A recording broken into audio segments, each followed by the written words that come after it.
अस्सलाम वालेकुम नाज़रीन, welcome to my channel Mahak home remedies. उम्मीद करती हूँ आप सब खैरियत से होंगे।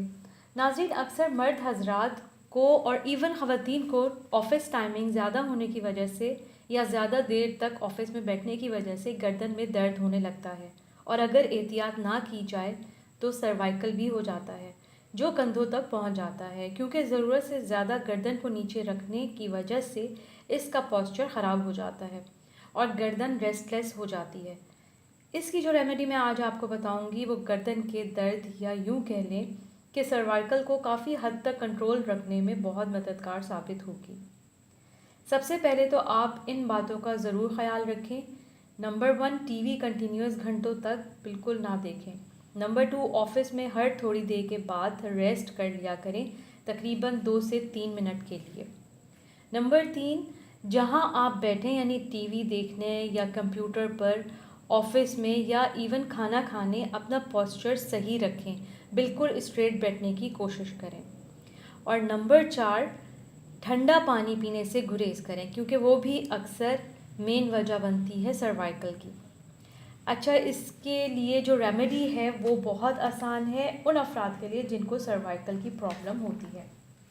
इसके लिए आप ले लें, 1 गिलास पानी आपको लेना है। इसमें आप डालें 1 चुटकी पत्ती, 1 चुटकी आपने नमक डालना है और 1 चुटकी ही आपको सिनेमन पाउडर यानी दालचीनी पाउडर डालना है। ये एक चुटकी ही डलेगी। ये सब चीज़ें पानी में डालकर उबाल लें और फिर छान कर पिएं। इससे सर्वाइकल के पेन को बहुत रिलीफ मिलेगा और आपकी गर्दन एकदम से रिलैक्स हो जाएगी। मैंने पहले से बना के उबाल के रखा हुआ है, वो मैं आपको दिखा देती हूँ। इस तरह से इसका कलर कुछ थोड़ा सा हल्का चेंज हो जाएगा। इस ड्रिंक से आपके स्कल की वेन्स एकदम से खुल जाती हैं और इनमें ब्लड की सर्कुलेशन तेज़ हो जाती है। इसके अलावा ये साइनस को भी बहुत बेहतर कर देता है। और इसके साथ साथ पहले जो मैंने पॉइंट्स बताए हैं उन पर ज़रूर अमल करें। ऑफिस में या फिर टीवी देखते हुए जो आपकी गर्दन अकड़ जाती है, इसको बहुत रिलैक्स मिलेगा और सर्वाइकल से छुटकारा हासिल हो जाएगा।